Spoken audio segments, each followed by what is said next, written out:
কি একজন তরুণ যিনি মানুষকে স্বপ্ন দেখাতে ভালোবাসেন, নিজেও স্বপ্ন দেখেন, আকাশ থেকে ঝাঁপতেন পতাকা নিয়ে। সেই বিশেষ তরুণ এখন বাংলাদেশ বিনিয়োগ উন্নয়ন কর্তৃপক্ষ বিডার নির্বাহী চেয়ারম্যান আমাদের সাথে রয়েছেন আশিক চৌধুরী। আশিক চৌধুরী, আপনাকে অনেক ধন্যবাদ, আপনি আমাদের সময় দিয়েছেন আপনার এই ব্যস্ততার মধ্যে। আমরা আপনার সাথে আজকে যে আলাপ করতে চাই সেই আলাপের মধ্যে কতগুলি বিষয় আপনাকে সবচেয়ে বেশি শুনতে হয়, সেগুলির মধ্যে একটা তো বটেই আছে যে আপনি সুন্দর করে কথা বলেন, প্রেজেন্টেশন দেন, সিঙ্গাপুর যাওয়ার স্বপ্ন দেখান, কেউ কেউ বলে এগুলি কোনো বাস্তবে মানে এগুলি কোনো বাস্তব প্রতিফলন হয়তো নাই, যেগুলি আসলে আপনার জন্য সত্য সেগুলি আর অনেক তরুণের জন্য সত্য না। আপনার মতামত কি? আপনি কি শুধু স্বপ্নেই ফেরি করবেন না কিছু বাস্তবতাও?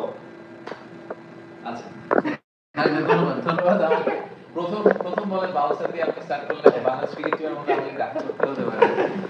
সো দেখেন, এটা আমি প্রায় শুনি যে প্রেজেন্টেশনটা আসলে দেওয়া হয়েছিল বাংলাদেশকে, যেহেতু আমরা প্রেজেন্ট করি আসলে আন্ডার সেল করি, এটা নিয়ে তো আমাদের অনেক বছর ধরে কথা হচ্ছে যে বাংলাদেশে আসল গল্পটাকে আমরা ঠিকভাবে বলতে পারিনি, বাংলাদেশকে মার্কেট করতে পারিনি, সেটা করার চেষ্টা করা হয়েছিল। বাট আমরা যদি স্ট্যাটিস্টিক্যালি দেখি যে আসলে দেশের এফডিআই কি অবস্থা, সবাই তো বিটাকে এফডিআই দিয়ে পরিমাপ করার চেষ্টা করে, তো এফডিআই কিন্তু গত বছর একই সময় তুলনায় এখন প্রায় দ্বিগুণের চেয়ে বেশি। আর গত কোয়ার্টারে আমাদের যে এফডিআই নাম্বার ছিল সেটা থেকে এখন 76% আপ। তো কোয়ান্টিটেটিভলি আমরা একটা ভালো জায়গায় আছি। বাট আমি আসলে যেটা মনে করি যে অন্তর্বর্তীকালীন সরকারের কাজ হচ্ছে মাসের পর মাসে আগের মাসের তুলনায় এফডিআই বাড়ানো না, তার চেয়ে বড় কাজটা হচ্ছে ফাউন্ডেশনটাকে ঠিক করা। ইনভেস্টমেন্টের এখন যে নাম্বার নিয়ে আমরা কথা বলি, এগুলো এত হাস্যকর ছোট নাম্বার যে এই নাম্বারকে দ্বিগুণ করাটা আসলে বড় ক্রেডিটের ব্যাপার না। তা আমাদের ফাউন্ডেশনাল ইনভেস্টমেন্ট ক্লাইমেটের যে সমস্যাগুলো আছে সেগুলো সলভ করার জন্য আমরা মেইনলি চেষ্টা করছি। সেইখানে আমরা সিগনিফিকেন্ট একটা ডেট করতে পেরেছি বলে আমি মনে করি। সো সেটাই আমার আমার লাস্টিং সাকসেস যদি আমি বলি, not FDI number, I will probably say যে investment climate, fixing the investment climate. আচ্ছা, একটা প্রশ্ন তো নিশ্চয়ই আপনাকে অনেকবার মুখোমুখি, আপনি বিদেশি বিনিয়োগের জন্য চেষ্টা করছেন, কিন্তু বাংলাদেশেও তো অনেক বিনিয়োগকারী আছেন যে যারা আসলে বিনিয়োগ করতে চাচ্ছেন, বিনিয়োগের উপযুক্ত পরিবেশ পাচ্ছেন না। কেউ কেউ বলতেছেন আপনারা যে সময়টাতে সরকারে আসেন, 1 বছর 1 মাসের মতো, সেই সময় কোনো নতুন বিনিয়োগ আসে না, বাংলাদেশিরা আসলে বিনিয়োগ করতে ভয় পাচ্ছে, স্টেবিলিটি পাচ্ছে না। সেটা আপনি আসলে কেউ দেখেন মানে যদি আপনি নাম্বার দিয়ে বলেন, নাম্বারগুলি তো আসলে খুব আপনার পক্ষে কি কথা বলতেছে কিনা সেটাও দিতে হবে। নাম্বারগুলো আসলে সারপ্রাইজিংলি পক্ষে কথা বলছে। আচ্ছা, প্রথমে হচ্ছে একটা পারচেজিং ম্যানেজার ইন্ডেক্স বলে একটা জিনিস আছে, পিএমআই বলে। পিএমআই আসলে মার্কেটের কনফিডেন্সকে দেখায় এবং মার্কেট আসলে এক্সপ্যানশনে যাচ্ছে নাকি রিট্রাকশনে যাচ্ছে দেখায়। তো সেই নাম্বারটা কিন্তু 60 এর উপর, 50 এর উপরে থাকলে সবাই বলে যে সো স্ট্যাটিস্টিক্যালি বলছে আসলে, যদিও যেটা হয় যারা কান্নাকাটি করে তারা তো আসলে জোরে জোরে কান্নাকাটি করে, এই কারণে দেখা যায় যে কমপ্লেইনটা বেশি আমরা শুনতে পাই, ভালো গল্পগুলো ঠিকভাবে শুনতে পাই না। আর এই কমপ্লেইনটা আমাকে নিয়ে আরো বেশি স্পেসিফিক্যালি আছে, যেহেতু আমি মাল্টিন্যাশনাল ব্যাকগ্রাউন্ড থেকে আসছি, দেশের বাইরে ছিলাম। আর সত্যি কথা হচ্ছে যে আমরা অনেকগুলো রিফর্ম ইনিশিয়েটিভ নিয়েছি যেগুলো ক্যাটাগরিক্যালি লোকাল ইনভেস্টরদের জন্য। আমি এক্সাম্পল হিসেবে বলি যে সেমিকন্ডাক্টর ইন্ডাস্ট্রি নিয়ে আমরা একটা ন্যাশনাল কমিটি করেছিলাম, সেখান থেকে কিছু রেকমেন্ডেশন এসেছে, সেগুলো নিয়ে আমরা কাজ করছি। এনবিআর এর অনেক বড় বড় কিছু পলিসিগত সমস্যা এখন সমাধান করার চেষ্টা করা হচ্ছে। ইকোনমিক জোনকে অপটিমাইজ করা হচ্ছে, আপনি শুনেছেন দেখেছেন যে আমি 100 থেকে 5 এ নামিয়ে নিয়েছি। তো এগুলো কি শুধুমাত্র বিদেশি উদ্যোক্তাদের খেয়াল করে? I don't think so. আমার মনে হয় যে ইকুয়ালি আসলে দেশি উদ্যোক্তাদেরকে সাপোর্ট করে। আপনি বলছিলেন, কিন্তু আসলে ব্যবসায়ীরা একটা তো আমরা কমিউনিকেশনের ভাষায় বলি পারসেপশন ইজ রিয়েলিটি, অনেকে আবার বলে থাকে যে এই যে একটা রাজনৈতিক সামাজিক একটা অবস্থা, সবাই সবাইকে ডিসকাস করতেছে, কখন কোন জায়গায় বন্ধ হয়ে যাবে, কখন রাস্তা বন্ধ থাকবে, এর কোনো ঠিক ঠিকানা নাই। এইটা কি আসলে মানে আপনি একটা বিজনেসম্যান হইলে কি আপনি আসলে বাংলাদেশে বিজনেসে আপনি নতুন বিনিয়োগ করতে চাইতেন? পুরাতন বিনিয়োগকারীরাই তো আসলে আপনি যেটাকে কাটাকাটি বলতেছেন, তারা অনেক বেশি কাটাকাটি তো করতেছে। সো দুইটা জিনিস, প্রথমটা হচ্ছে যে সামগ্রিকভাবে শুধু বাংলাদেশকে আমরা বলি যে বাংলাদেশে একটা অস্থিরতা চলছে। আপনি একটু আমরা লেন্সটাকে বড় করি, আমরা নিউ ইয়র্কে বসে আছি, আমেরিকায় অস্থিরতা চলছে, ইউরোপে চলছে, মিডল ইস্টে চলছে।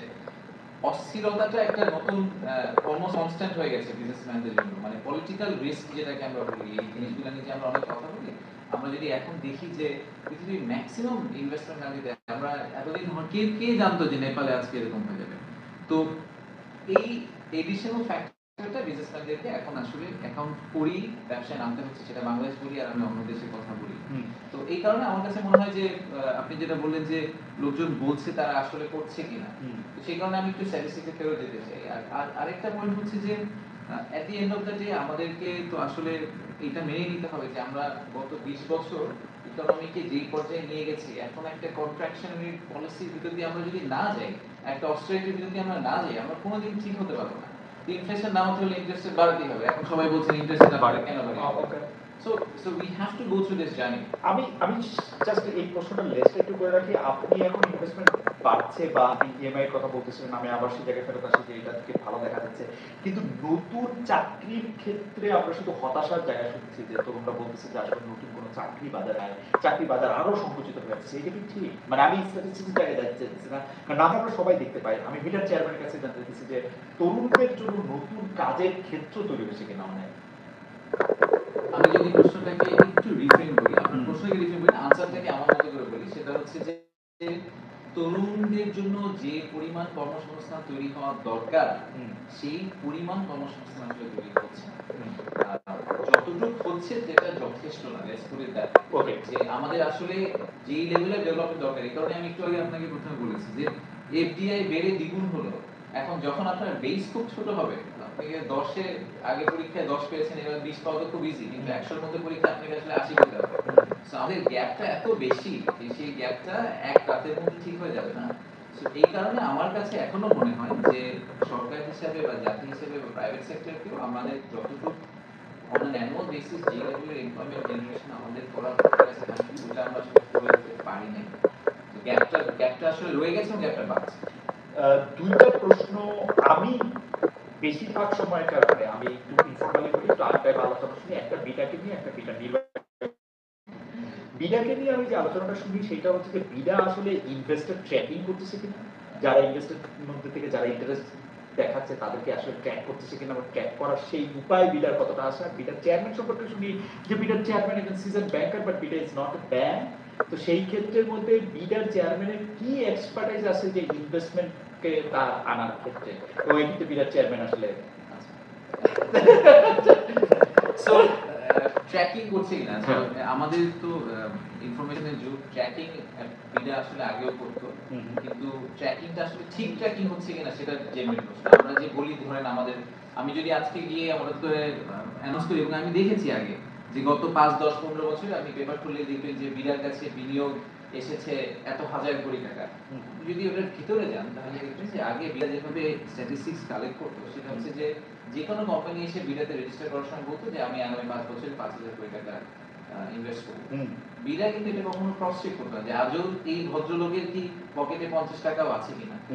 তো সেটাকে সে অ্যাবসলিউট নিয়ে টোটালটা করে একটা নাম্বার বলে দিল। আমরা সেখান থেকে সরে আসার চেষ্টা করেছি। এই কারণে ইনফ্যাক্ট আমাদের মিডিয়া ফ্রেন্ডরা আমাদের ব্যাপারে একটু রিজার্ভেশন আছে, তারা বলে মিডিয়া এখনো যথেষ্ট ডেটা দেয় না। যে ডেটা ভুল ডেটা সেটা আমি দিতে চাই না। ওকে, বাট আমরা এখন যেটা করছি সেটা হচ্ছে যে ইনভেস্টমেন্ট সামিটের পর থেকে, ইনভেস্টমেন্ট সামিট একটা বড় ডেটাবেস আমরা তৈরি করেছিলাম যখন আমরা সবাইকে ইনভাইট করেছিলাম, সেখান থেকে ইনভেস্টরদেরকে আমরা ট্র্যাক করছি। আমাদের হিসাবে এই মুহূর্তে প্রায় $1.5 বিলিয়ন মতো, $1.5 বিলিয়ন মতো ইনভেস্টমেন্ট পাইপলাইন আছে, যেটা আমরা অ্যাকচুয়ালি ট্র্যাক করছি। আর আপনার দ্বিতীয় প্রশ্ন যে ইনভেস্টমেন্ট ব্যাংকিং ব্যাকগ্রাউন্ড থেকে এসে উনি ইনভেস্টমেন্ট ডেভেলপমেন্ট কিভাবে করবেন, তা আমার এই প্রশ্নটাকে আমি আপনাকে উল্টা ফেরত পাঠাই। সেটা হচ্ছে যে লাস্ট 5 জন যারা বিডার চেয়ারম্যান ছিলেন তারা কি ব্যাকগ্রাউন্ড থেকে এসে বিডার চেয়ারম্যান হলেন, মূলত ব্যুরোক্রেট ছিলেন তারা সবাই। তো ওইটাই মনে হয় রাইট। মানে আমি রাইট রং এটা হচ্ছে আমি বলতেছিলাম যে একটা ইনফর্মাল প্রশ্ন বা আরেকটা প্রশ্ন। আচ্ছা, আমি যদি পরে পিপিপি অথরিটি, তারা হাইটেক পার্ক অথরিটি, তারা সবাই মিলে একীভূত হোক, এটা আপনার একটা চাওয়া। জি, এটা আপনার একটা চাওয়া। আবার বিডার নির্বাহী চেয়ারম্যান, অর্থাৎ আপনি আবার এই চাওয়াটা নিয়ে যে একটা কমিটি বা কমিশন সেটা মেম্বার সেক্রেটারি করছেন, তো এইটা একটা কনফ্লিক্ট অফ ইন্টারেস্ট কিনা? কারণ এটা আপনার আইডিয়া, আপনার চাওয়া, আবার আপনি এটার মেম্বার সেক্রেটারি হয়েছেন, মানে আপনার চাওয়াটাই কি আপনি সবাইকে দিয়ে চাওয়াইতে চাচ্ছেন কিনা? মানে এবং এইটা একটা পরে আরেকটা সরকার আসলে আবার এগুলিকে আলাদা করবে, এখন এগুলি প্রত্যেকটা আলাদা আলাদা আইন আছে, আপনি জানেন এর মধ্যে অনেকগুলি জটিলতা আছে, জিনিসটা তো সহজ না। এটা আপনি কেন করতে চাইতেছেন যে সবগুলি একসাথে করা? কেন করতে চাচ্ছি সেটা আর কনফ্লিক্ট অফ ইন্টারেস্ট কিনা সেটা আপনি বলেন। কেন করতে চাচ্ছি তার কারণ হচ্ছে যে মার্কেট রিটার্ন। ওকে, সো খুব সিম্পল আনসার হয় এটা, এটা আমার ডিসিশন না বা আমার চাওয়া না, এই চাওয়াটা আসলে মার্কেটের। আপনি আজকে আমরা আজকে আমাদের অনেকগুলো ইভেন্টও হয়েছে ইনভেস্টমেন্ট কমিটির সাথে, সবাই আমাদেরকে কনসিস্টেন্টলি একটা ফিডব্যাক দিয়েছে বাংলাদেশ সরকার খুবই ফ্র্যাগমেন্টেড।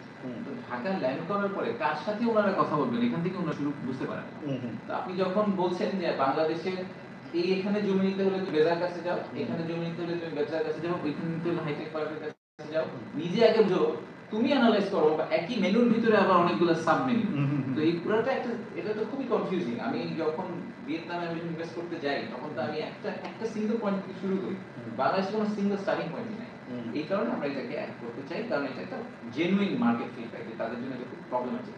আর আমি মেম্বার সেক্রেটারি, এটার একমাত্র কারণ হচ্ছে যে এই প্রপোজালটা আমরা বিডার গভর্নিং বডিতে উঠেছিলাম। ওকে, এবং যেহেতু গভর্নিং বডিতে উঠেছিলাম তখন সেখান থেকে বলা হয়েছে যে এই প্রপোজালটা যাতে দ্রুত ফাস্ট ট্র্যাক করা যায় এবং এটা অ্যানালাইজ করার জন্য প্রেজেন্ট কাউকে করতে হবে যে আসলে থিওরিটা কি, কেসটা কি, ইস্যু কোথায়, সেই হিসাবে আমি মেম্বার সেক্রেটারি। বাট ওখানে আমি সবচেয়ে জুনিয়র মোস্ট, ওখানে সব বড় বড় অ্যাডভাইজাররা আছেন, ওনারাই ডিসিশন দেন, তার জন্য আমাদের ডিসিশন এক্সিকিউট করা হচ্ছে।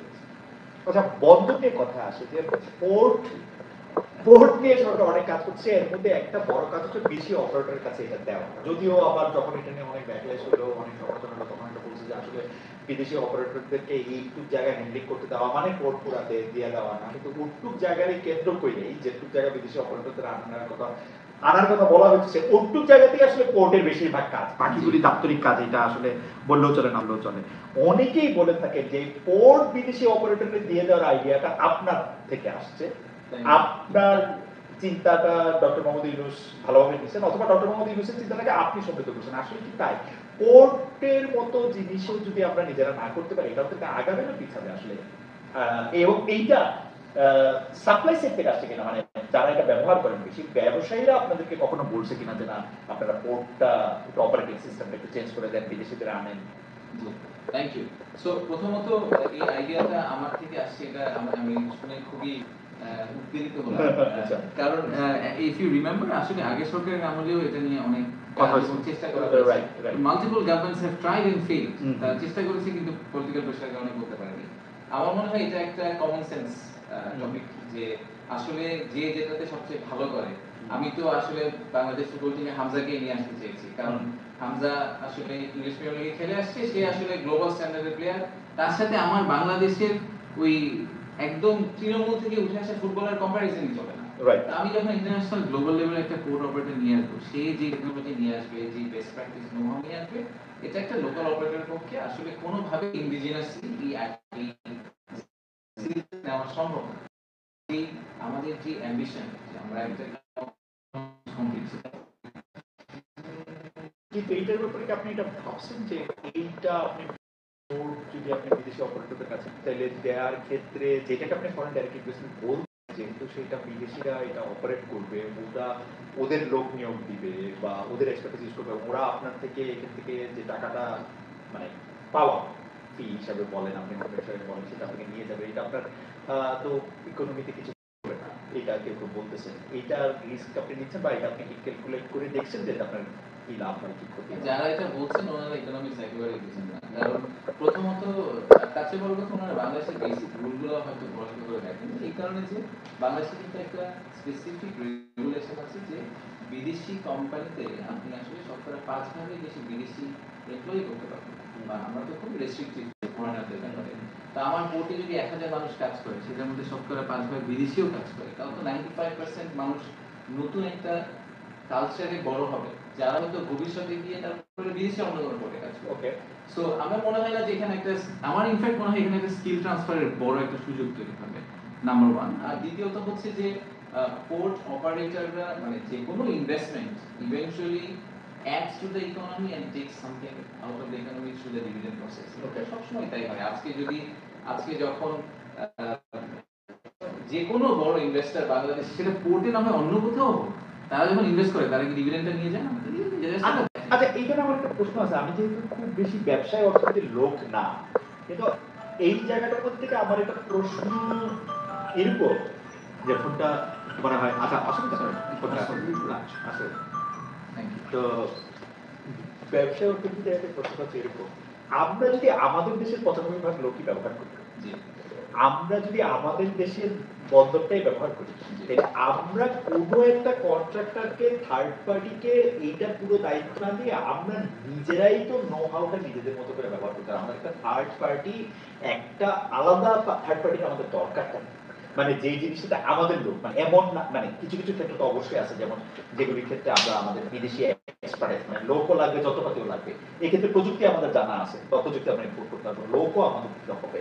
আমরা কেন একটা থার্ড পার্টিকে আমরা এটা দিব, মানে আমাদের উদ্দেশ্যটা কেন এটা বাংলাদেশে পোর্ট অথরিটি এই সিস্টেমটা আপগ্রেড করে এটা করতে হবে?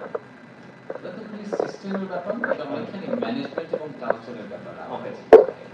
আসলে যেটা আপনি যদি দেখেন যে বাংলাদেশে সবগুলা বড় বড় সেক্টরে, যে সেক্টরগুলো ডেভেলপ করে গেছে সেখানে অনেকগুলো বিদেশি কোম্পানি এসে খুবই সাকসেসফুল হয়েছে এবং তারা বাংলাদেশের কমিটিতে অ্যাড করেছে। সো আমি এক্সাম্পল হিসেবে আমরা বলি যে এফএমসিজি তে মার্কেট লিডার হচ্ছে ইউনিলিভার, তো বা আমরা ব্রিটিশ আমেরিকান টোবাকোর কথা বলি, যাদেরকে আমরা ইউজুয়ালি বলি যে সবচেয়ে ভালো প্রাইভেট সেক্টর কোম্পানি, তাদের থেকে বের হয়ে কিন্তু অনেক সিইওরা লোকাল কোম্পানি থেকে সিইও হয়েছে। Right, same applies to banking, যেখানে স্ট্যান্ডার্ড চার্টার্ডের এবং এইচএসবিসি যারা ম্যানেজমেন্ট ট্রেনিং ছিল তারা বড় হয়ে একটা সময় গিয়ে এখন লোকাল ব্যাংকের, আপনি যদি বাংলাদেশের টপ টিয়ার লোকাল ব্যাংকের সিইওদেরকে দেখেন, তার 90% হচ্ছে ex multinational officials. So there is a skill transfer, there is a know how transfer যেটা ঘটে আসলে যখন আপনি একটা বেস্ট অপারেটরকে নিয়ে আসেন। যেই কারণে আমরা আরেকটা ছোট্ট করে বলি, সেটা হচ্ছে বাংলাদেশ এবং বাংলাদেশের ক্রিকেট ফুটবল টিম দুইটা কোচ কিন্তু বিদেশি। তাহলে আপনার প্রশ্নের কাউন্টার লজিক হচ্ছে আমরা দেশের একটা কোচকে দিয়ে কেন ন্যাশনাল কোচ এক জিনিস, আরেকটা জিনিস হচ্ছে আপনি থার্ড পার্টি কেমন। কারণ বাংলাদেশের ক্রিকেট টিম ভালো খেলতেছে না বলে আপনি হংকং এর ক্রিকেট টিমটারে বাংলাদেশ ক্রিকেট টিম বইলা যদি খেলায় দেন, তাহলে আর বাংলাদেশ কোনোদিন ভালো খেলবে কিনা, এইটার উদাহরণের সাথে এইটা হইতে পারে। বিদেশিটা সুযোগ থাকে যদি আজকে হঠাৎ করে এরকম হইতোই যে ঠিক যেরকম হামজাকে আমরা ইংল্যান্ড ন্যাশনাল টিমে খেলতে পারতো, রাইট, পারতো, কিন্তু পুরো যদি আপনি স্কটল্যান্ডের বি টিমটারে বাংলাদেশ বলে খেলায় দিতেন, তারপরে আর বাংলাদেশ কোনোদিন ফুটবল ভালো খেলতো কিনা সেটা নিয়ে চাই। That's a fair point. So এই কারণে আমাদেরকে যেটা করতে হবে সেটা হচ্ছে যে it is not a permanent solution যে আগামী বছরের পর বছর সারা জীবন এটা সবসময় বিদেশি অপারেটর থাকবে। আমরা যদি 20টা বছরও বিদেশি অপারেটর চালাতে পারি তাহলে হয়তো লোকাল দুইটা তিনটা ভালো অপারেটর দাঁড়িয়ে যাবে। আমার মনে হয় যে এই ব্যাপারটা নিয়ে আপনি ভালোই, মানে আপনার যুক্তি আমার পছন্দ হয়েছে। পরবর্তী প্রশ্ন যদি চাই, ডোনাল্ড ট্রাম্প আপনাকে 35% ট্যারিফ আপনার দেশের উপর আরোপ করতে চাইছিল, আমাদের দেশের উপর আরোপ করতে চাইছিল, সেটাকে কমায় আপনারা 20% ট্যারিফের মধ্যে নিয়ে আসছেন বাংলাদেশের সবাই, সেজন্য আপনাকে ধন্যবাদ দিবেন। কিন্তু পাশাপাশি এইটাও জানতে চাই যে আসলে আপনারা কি দিলেন, মানে এই তথ্য ভাগটা যে ভুলটা আমরা কিসের বিনিময়ে দিলাম। প্রথমে সরকার থেকে বলা হলো যে এইটা তো এটা বলা যাবে না, পরে বলা হলো এটা এনডিএ। এনডিএ তো বলার কিছু নাই, এনডিএ তো সবার সঙ্গে সবার থাকে। আসলে ডোনাল্ড ট্রাম্পকে আপনারা কি দেখায় খুশি করলেন, এইটা তো আমাদের একটু জানা দরকার, তাই না? মানে আপনি কি মনে হয় যে কেন এটা 35 থেকে 20 আসলো? আমি যদি খুব মোটা দাগে বলি, যেটা নিয়ে আমার যত জানা সেটা হচ্ছে আমাদের যে বাণিজ্য উপদেষ্টা উনিও শেয়ার করেছেন, সেটা হচ্ছে বাংলাদেশে বিভিন্ন ধরনের নন ট্যারিফ ব্যারিয়ার, বিভিন্ন ধরনের ব্যারিয়ার আছে যেগুলা আপনি একদম মোটা দাগে সাদা চোখে দেখলে আপনার মনে হবে যে আসলে এটা খুবই রেস্ট্রিক্টিভ। কারণ এখন যে কোনো দেশ একটা পজিশন নিতে পারে যে সে খুবই একটা বর্ডার ক্রিয়েট করে অপারেট করবে, নিজের কুপনের মতো অপারেট করবে, আবার অনেকে ওপেন ট্রেড পলিসিতে অপারেট করতে চায়। আমেরিকা অ্যাজ ইউ নো যে they have a very open trade policy, তারা চায় যে ফ্রি ফ্লো অফ ট্রেড হোক। তো সেটাকে প্রিন্সিপাল ধরে ওনারা যদি অপারেট করেন, আর বাংলাদেশে কিন্তু হিস্টোরিক্যালি আমরা প্রোটেকশনিস্ট ছিলাম, আমরা তো আমাদের লোকাল ইন্ডাস্ট্রিগুলোকে সাপোর্ট করতে চাই। অনেক সময় আমরা বলি যে দারুণ এক্সাম্পল হচ্ছে যে আপনার বাংলাদেশে ব্রাজিলিয়ান মাংস আসা যাবে না, কারণ তাহলে বাংলাদেশের লোকাল গরুর ক্যাটল ইন্ডাস্ট্রি ধ্বংস হয়ে যাবে। সো এরকম অনেক ধরনের স্পেসিফিক আমাদের একটা পজিশন আছে। You can argue whether this is right or wrong, but দুজনের দুটো ডিফারেন্ট পজিশন ছিল। সেই পজিশনটাকে আমরা একটা কাছাকাছি জায়গায় নিয়ে আসার চেষ্টা করেছি। সেখান থেকে আমি সবচেয়ে বেশি করে বলবো যে আমাদের ইন্টেন্ট যেটা ছিল, আমাদের নিয়মটা দেখে ওনারা মনে করেছেন যে না, এরা আসলে রাইট ডিরেকশনে আসতে চায়। সো ওনারা যত মনে হচ্ছে যে ইনফ্যাক্ট বসির ভাই তো বলছেন যে আসলে বীজ ভালো হয় না, আমাদের আসলে 15 পাউন্ড দিতে হবে। So let's see if we can come down. আচ্ছা, এইটা নিয়ে একটা প্রশ্ন